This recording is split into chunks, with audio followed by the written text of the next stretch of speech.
Pessoal, arqueólogo, filósofo, teólogo, pastor, dá tempo para estudar tudo isso? Quantos anos de estudo foram esses? Me fala, porque eu quero começar agora. Dá tempo ainda? Dá tempo, em nome de Jesus. Eu já fiz 45, dá tempo? Dá tempo, com certeza, com certeza. Que bom. Deus sempre tem um plano para as pessoas. E o Espírito vai revelando, como diz Jesus a Nicodemos, o Espírito sopra onde quer. Você ouve a voz, não sabe de onde ele vem, para onde ele vai, mas deixa Deus agir.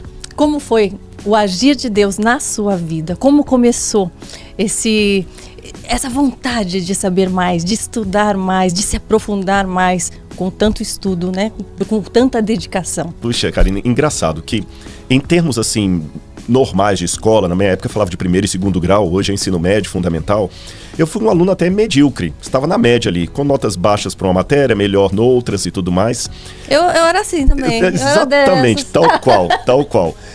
Mas eu tive muita facilidade para falar em público e tinha muita curiosidade. Uhum. Mas acima de tudo, essa curiosidade por Deus parece que foi um chamado, uma coisa desde a minha mais tenra idade. Eu lembrava, Karina, até... Qual era essa tenra idade? Seja mais direto. Vou ser bem direto. Com certeza era antes dos 5 anos de idade. Porque eu não me lembro de estar na escola ainda nessa época. E, aliás, essa história até eu conto num dos meus livros lá. Eu sonhava... Olha que impressionante, porque sonho, geralmente, você esquece no dia seguinte. Mas esse eu ainda me lembro por qualquer razão. Eu estava numa casa... antes de 5 anos de idade.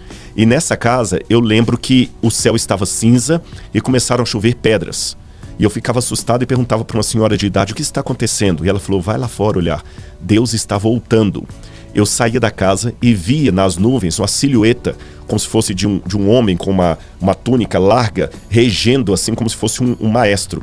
E eu falava, então Deus vai voltar? Ninguém tinha me falado nada de volta de Jesus, nem nada. Eu era oriundo de uma família que eu posso chamá-la de sincretista e ao mesmo tempo católicos de IBGE. Eu digo isso... Como seria? Eu digo isso não desdenhando a fé dos irmãos católicos que estão nos ouvindo, mas quando eu me refiro a católico de IBGE, é aquela pessoa que não participa dos 7 sacramentos, não vai à missa, ele não frequenta a igreja, não toma hóstia, não comunga das coisas da igreja, sim, mas... quando morre alguém, ele manda rezar a missa de 7º dia. Quando nasce uma criança, ele manda batizar. E quando o IBGE bate na porta e pergunta religião, ele fala católico. Entendi. Mas é um católico de IBGE.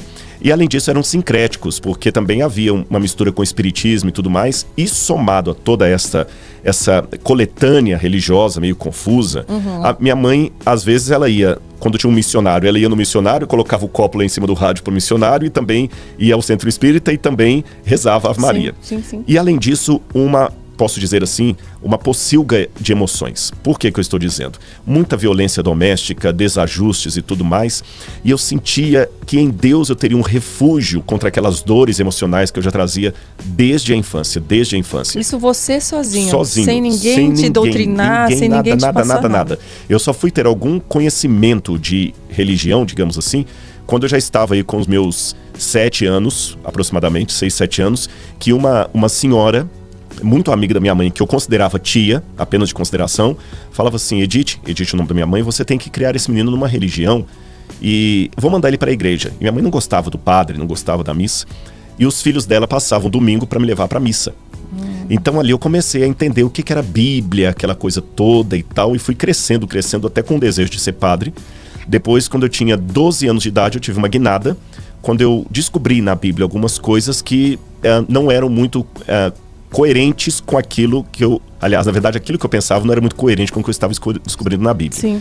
Então, a partir disto, eu resolvi mudar de religião, entreguei minha vida a Cristo. Eu digo reentreguei, porque, na verdade, eu já amava Jesus desde os 4 anos.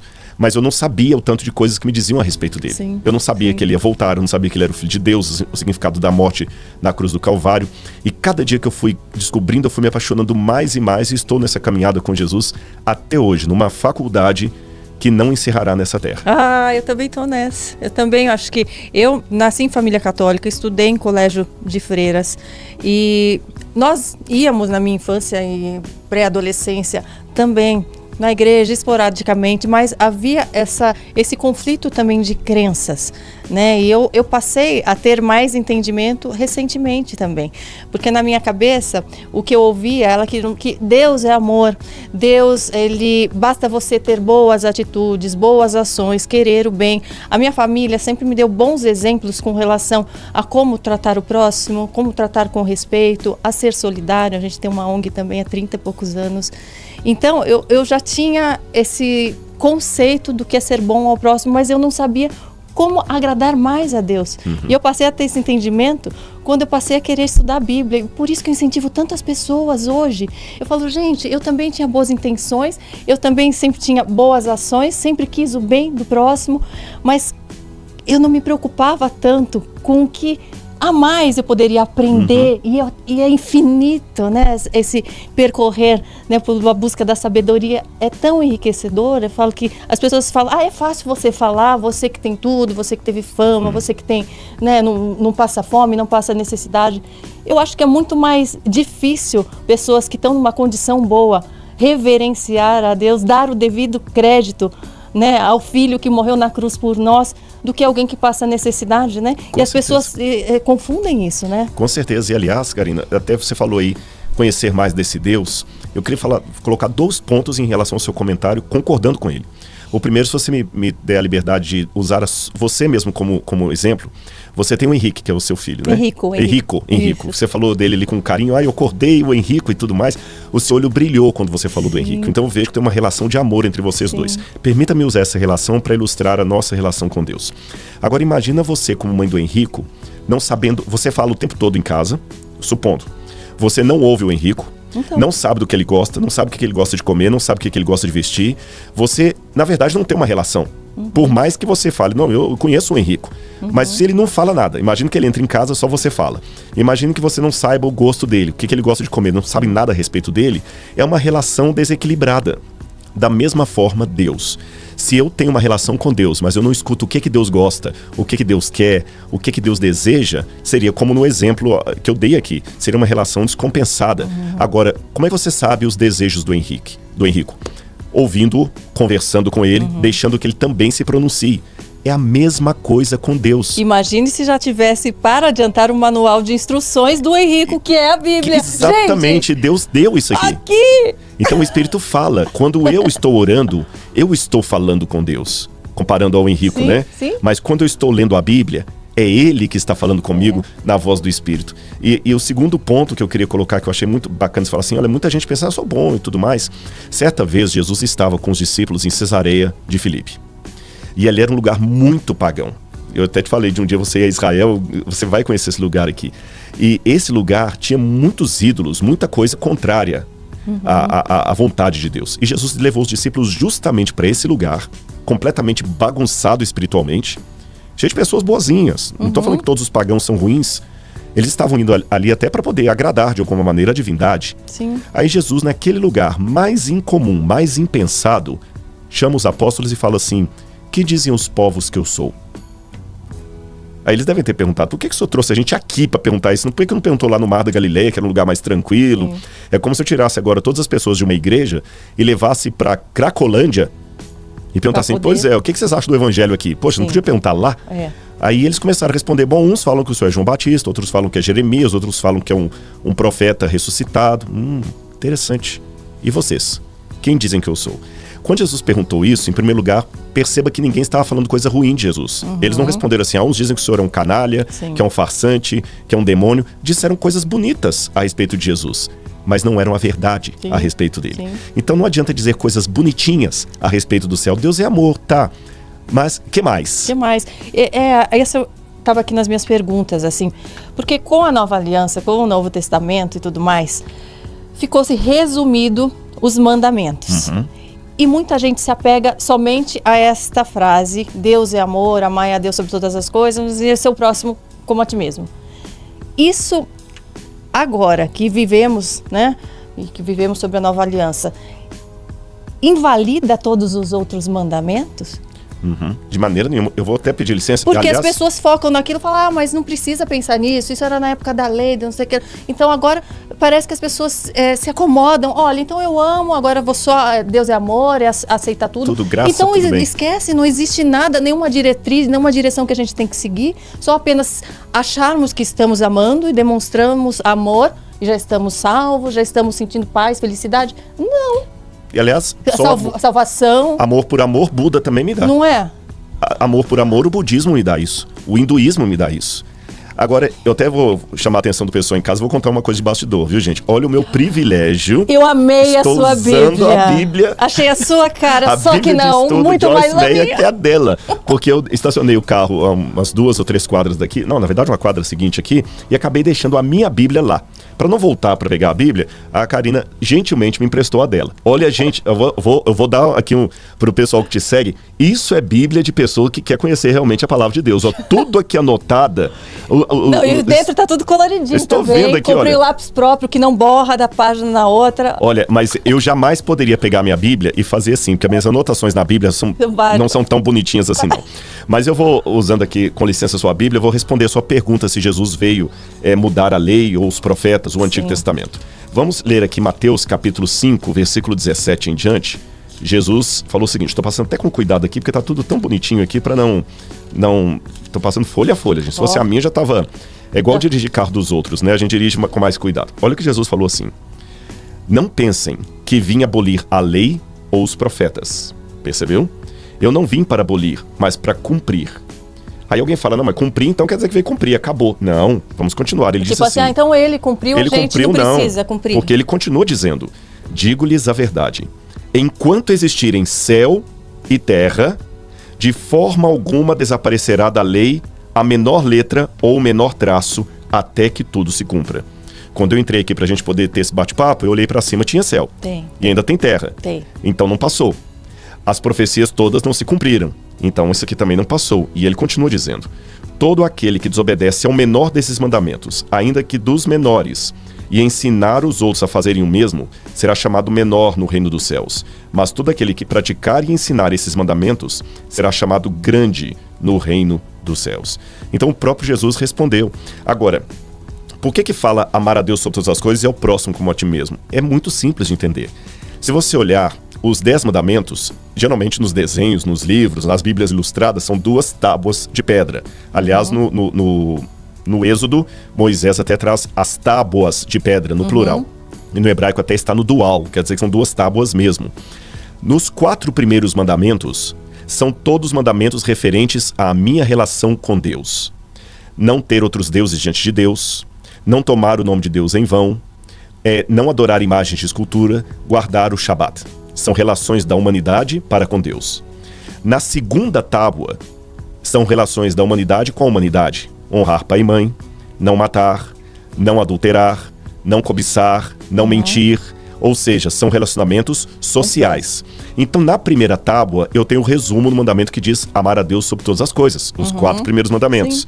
Na segunda, amar ao próximo como a mim mesmo. Os 6 seguintes mandamentos.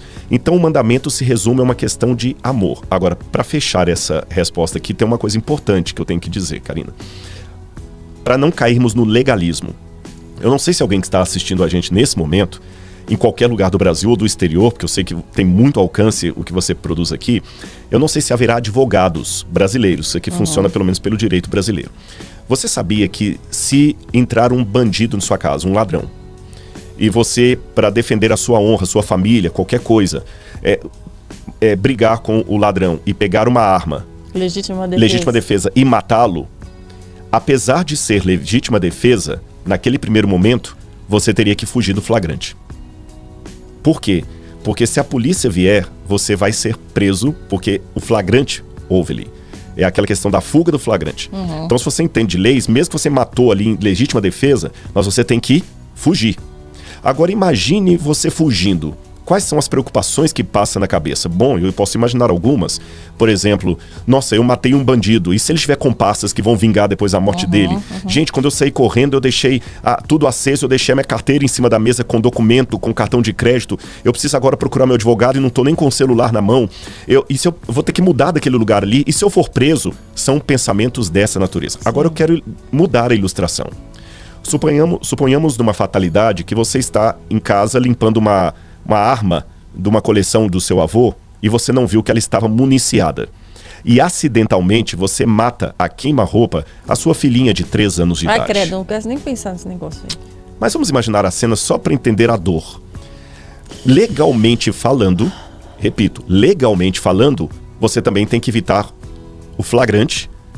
Porque na primeira situação você tem que fugir. Na primeira situação você evita o flagrante para depois entrar com um pedido de legítima defesa. Situação dessa? Bingo, aí que está a questão. Socorro. Nem mãe nem pai. Não. Na segunda situação, você também não consegue fugir. Você teria que fugir do flagrante porque você vai ser preso.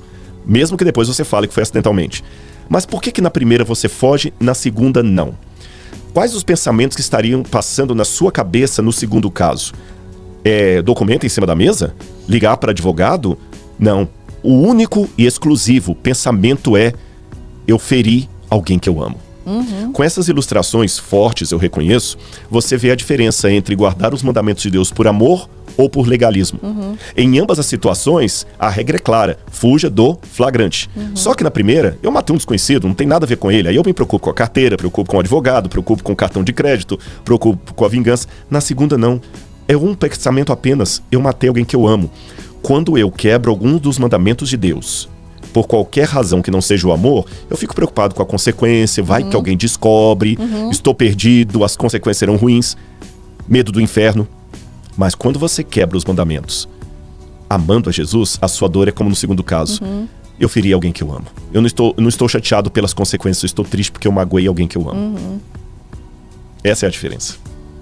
E eu fico tão emocionada e admirada de ver a forma, né, que pessoas como você, que tem esse estudo, que tem esse conhecimento, fala e permanece com amor, com esse brilho nos olhos. Né? É tão lindo de ver. Eu quero que você conte um pouquinho mais o que veio primeiro, a questão do seu estudo e desse amor sendo alimentado juntamente com esse estudo. Conta. O que veio primeiro? A vontade pela arqueologia, pela filosofia, o estudo da Bíblia? Como se iniciou esse amor? Foi uma coisa interessante. Eu entendo assim, Karina, Deus faz planos para nós todos os dias. Há muitas pessoas que estão nos ouvindo que pensam assim: qual o plano de Deus para minha vida? No singular. Eu imagino que nem sempre é assim. O plano de Deus é que você seja feliz dentro das regras dele. Então imagine que, por exemplo, você agora é uma criancinha, uma garotinha de 8 anos, e o seu pai, com muito carinho, leva você até uma loja com um monte de brinquedos e fala assim: filhinha, pode escolher o brinquedo que você quiser, papai vai levar. Poxa, papai, mas qual que o senhor quer que eu escolha? Eu estou na loja com você. Aqui você pode escolher o que você quiser. Então Deus, às vezes ele fala o seguinte: filho, escolha que eu vou pagar, desde que você escolha aqui dentro, desde que você escolha com sabedoria, eu ajudarei você. Então Deus foi moldando a minha vida. Quando eu estava no ensino médio, eu já queria fazer teologia, eu queria servir na obra como um pastor e tal, talvez uma reminiscência até da minha cultura católica, porque, e eu digo isso aqui com muito carinho no meu coração, algumas pessoas devem ter perguntado assim: mas por que ele mudou de religião? Eu posso até explicar isso mais à frente se for necessário, mas eu quero dizer para vocês uma coisa muito séria. A igreja de Deus é maior do que a igreja que eu frequento, porque ela é feita dos sinceros que estão aqui e dos sinceros que estão lá fora e que discordam de mim. Tá certo? E dentro da igreja católica tem muitas pessoas maravilhosas, sinceras. E eu encontrei muito amor na igreja católica. Eu deixei de ser católico por uma questão doutrinária. Não foi por uma questão que me decepcionei com os homens, porque se decepciona com homens e mulheres em qualquer lugar. Né? E o curioso, apenas um parênteses bem rápido para entrar nessa resposta. Se a gente se decepciona com a gente mesmo, exatamente. Que a gente acha que a gente se conhece, imagine com o próximo. Não, com certeza. Olha, o trânsito, nós estamos aqui no centro de São Paulo e os paulistanos não vão ficar chateados comigo.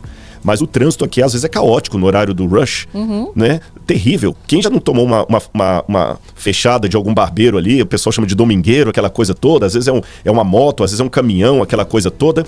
Mas ninguém desiste de dirigir por causa disso.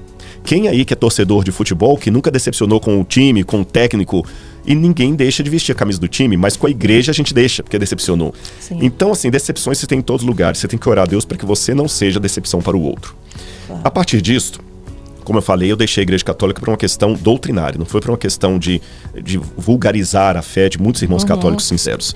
E ali eu lembro que o padre, já falecido, Dom Sebastião Roque, depois virou bispo, eu ia para a casa paroquial, que era o meu refúgio, porque a minha casa, eu já falei, era uma pocilga emocional, muita violência do meu irmão.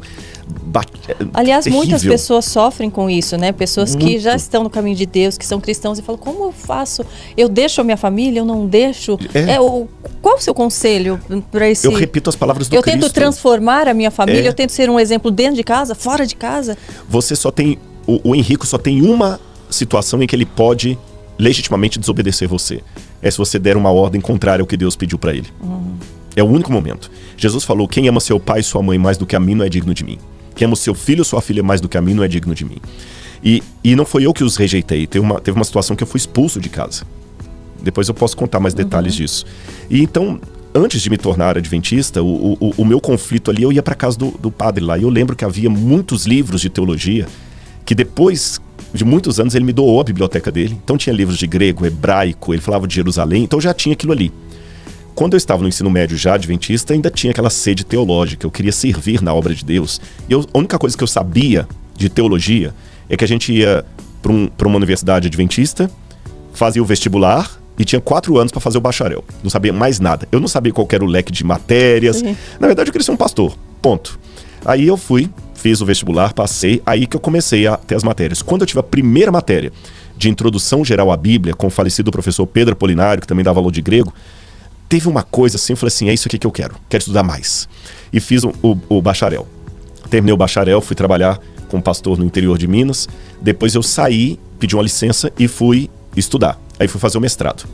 Aí eu fiz o mestrado com os jesuítas. Eu me lembro até hoje, quando o superior da ordem falou comigo, por que você vai estudar aqui com os jesuítas? Né? Eu falei, porque vocês são os melhores. Eu procurei o mais difícil. Aí eu fiz o mestrado ali com eles, o único não católico lá. Eu fiz o mestrado em patrística, pais da igreja. Para quem não sabe, patrística são os primeiros autores do cristianismo pós-apostólico, que escreveram ali entre o 2º século de nossa era até o 4º século aproximadamente. Então eu estudei os pais da igreja.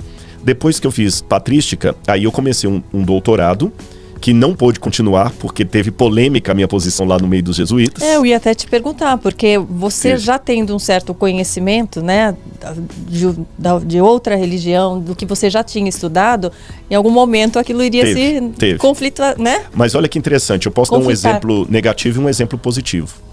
Eu tive padres muito queridos que respeitaram a minha diferença de opinião. Eu me lembro do padre Francisco Taborda, professor de sacramentos. Sacramentos, na visão católica, não tem nada a ver com a visão evangélica ou protestante. E eu lembro que eu fiz um paper para ele e ele me deu nota máxima. E eu perguntei, padre, por que você me deu nota máxima? Ele falou assim, eu não dei nota pela sua conclusão, mas por sua coerência. Você argumentou bem. Nunca mais esqueci disso. Quando eu saí de lá também, que alguns não aceitavam ter um não católico ali dentro, a coisa foi parar até em Roma, um outro padre, Johan Konings, belga, que ia ser meu orientador, ele tomou a iniciativa de pegar toda a minha papelada e mandar para São Paulo, para a Pontifícia Universidade Nossa Senhora da Assunção, Faculdade Nossa Senhora da Assunção, que hoje é ligada à PUC. Aí eu fui para São Paulo, e isso sem contar os colegas de sala, muito queridos. Eu reencontrei um deles recentemente, o padre Joãozinho. Manda aqui o meu abraço para ele, beijo no coração. Gente querida demais. E outros que eu conheci, muito queridos. E eu fui para São Paulo. Então eu percebi que dá para discordar com classe. Sim. Sabe? Com a educação. Aliás, deixa eu te interromper um minutinho. A Bíblia, ela existe variações, muitas variações ou não? A Bíblia é única, a Bíblia do protestante, do católico, do cristão, porque muitas pessoas ainda têm dúvidas sobre isso. Sim, é boa, né? Excelente pergunta, eu aproveito a oportunidade para responder. Eu digo assim, a Bíblia é única, mas tem pequenas variações. Quais são as variações? Então, quem está em casa pode até tomar nota, tá Nós bom? temos um percentual de evangélico e de católico no Brasil, que são a maioria, né? Católicos ainda são a maioria, mas os evangélicos cresceram bastante o número, né? Então, vamos assim, eu estou com uma Bíblia aqui, que inclusive é uma Bíblia evangélica. Mas quando a gente chama evangélica, católica, diz respeito mais à editora Por exemplo, essa que você está aqui, não sei se vou fazer merchan, né? É de uma editora aqui, mas é uma editora evangélica. Tá bom? Editora evangélica. Então a gente chama Bíblia evangélica. Mas se eu pegar essa Bíblia e comparar com uma Bíblia católica, as diferenças que eu encontrarei são as seguintes. Católica ou uma Bíblia ortodoxa também, que o ortodoxo não é muito conhecido no Brasil, mas para quem mora, por exemplo, na Grécia, o que domina lá não é a Igreja Católica Romana, é a Igreja Ortodoxa Grega. Quem mora no Egito é a Igreja Ortodoxa Copta, né, que tem o Patriarca de Constantinopla como superior da Igreja e não o Papa. Muitas vezes as pessoas pensam no cristianismo só como catolicismo e protestantismo, mas existem os ortodoxos também. Então vou falar desses 3 segmentos. A diferença estaria o seguinte: em primeiro lugar, a maior diferença. As Bíblias de editoras católicas, então explicando, quando a gente fala Bíblia católica, Bíblia evangélica, diz respeito apenas à editora. E o conteúdo interno exatamente, é igual? O conteúdo é igual. A única coisa que vai ter de diferença são as seguintes. Letra A. As Bíblias católicas têm alguns livros a mais, que nós evangélicos chamamos de livros apócrifos e os católicos chamam de deuterocanônicos. Que livros a mais são esses? É o livro de 1º e 2º Macabeus, Judite, Baruque, Eclesiástico. Esses livros, Tobias, esses livros, eles não foram escritos em hebraico, eles não são reconhecidos na Bíblia hebraica. A Bíblia hebraica que eu digo é o Antigo Testamento dos judeus. Se você for conversar com um judeu que ele tem lá só o hebraico, o Antigo Testamento, esses livros não estão ali. Eles não fazem parte do cânon, da lista de livros sagrados segundo o judaísmo, e nem faziam na época de Jesus. Tá certo? Flávio Josefo lista os livros que tem, que eram 22, mas esses livros não estariam ali. Alguns católicos dizem, mas estavam na tradução grega da Bíblia. Mas isso também não é bem assim, porque as cópias em grego que temos são do período cristão, aí eu precisaria de um outro espaço para responder. Mas, grosso modo, esses livros não estavam lá. A Igreja Católica só reconheceu esses livros como sagrados, esses que eu mencionei aqui, no Concílio de Trento. Antes disso, não tinha nenhuma declaração oficial da Igreja que esses livros fossem sagrados. Embora, a bem da verdade, quando Jerônimo, no IV século, a pedido do Papa Dámaso, foi traduzir a Bíblia para o latim, ele acrescentou esses livros a pedido do Papa Dámaso. Ele até coloca uma nota assim: esses livros não fazem parte do texto hebraico. E do que se tratam esses livros? Eles falam sobre esses o quê? Livros, até para complementar, eu esqueci, além desses livros, há também acréscimos ao livro de Esther e ao livro de Daniel, 2 capítulos a mais ali.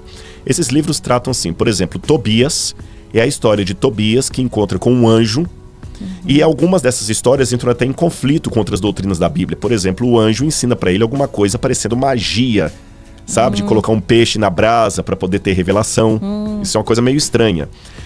O livro de Macabeus, por exemplo, os livros de Macabeus, eles contam a história da Guerra dos Macabeus, que aconteceu justamente no período que os judeus dizem que não houve revelação de Deus.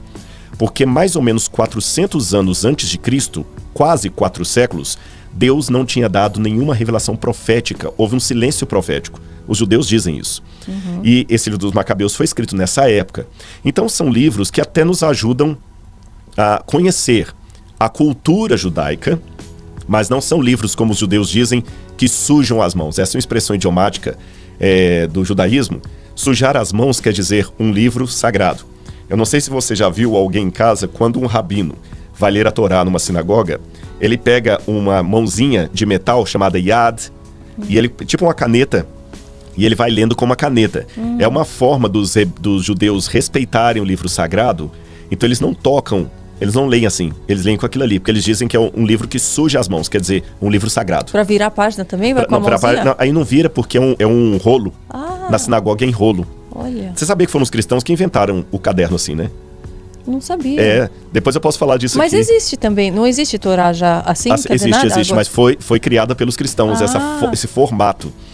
Mas depois eu posso te falar sobre isso aqui. Então esses livros, eles não fazem parte dos livros sagrados, e a Igreja Católica só os reconheceu mesmo no Concílio de Trento, que foi uma situação de disputa com a Reforma. Essa é a primeira grande diferença. A segunda diferença, ela é encontrada não apenas nas Bíblias ditas católicas, ortodoxa e evangélica ou protestante, mas mesmo nas Bíblias protestantes. Por exemplo, se essa Bíblia evangélica fosse da editora A, e eu tenho uma outra Bíblia da editora B, as duas são evangélicas, mas há uma diferença na tradução. Que diferença? Você sabe que os italianos brincam, traduttore e traditori. O tradutor é um traidor, porque traduzir não é fácil. Não é fácil. E às vezes o tradutor se vê num dilema. Por exemplo, Se eu estiver fazendo assim, gente, está caindo o maior pé d'água lá fora. Maior pé d'água lá fora. Eu não vou traduzir em inglês It's rain a foot of water. Não vai fazer sentido. Da mesma maneira, em inglês eles falam It's rain dogs and cats. Está chovendo cães e cachorros. Nós não falamos assim em português. Então, se eu estou traduzindo do inglês para o português, eu falo, está chovendo muito. Sim. Mas a palavra muito não está no original, está cães e cachorros. Enquanto em inglês, cães e gatos. Enquanto em inglês, tudo bem, mas Bíblia é sagrada. Então, algumas Bíblias têm uma tradução mais literal, mais formal, onde eles pegam quase as palavras exatas do hebraico e algumas coisas ficam meio... Outras traduções são mais dinâmicas. Elas dão uma contextualizada naquilo ali. Por exemplo, tem uma expressão lá em 2 Reis que Davi fala assim, aqui não entrará, e no hebraico está assim, nenhum urinador de muros. Pessoa que urina em muros. Mas isso quer dizer nenhum homem. Aí é para dar um eufemismo, algumas traduções colocaram assim, aqui não entrará nenhum homem, mas no hebraico não está homem, está urinador de muros. Entendi. Então algumas traduções são mais dinâmicas, outras são mais formais. Só isto, mas se você pegar, o conteúdo é o mesmo.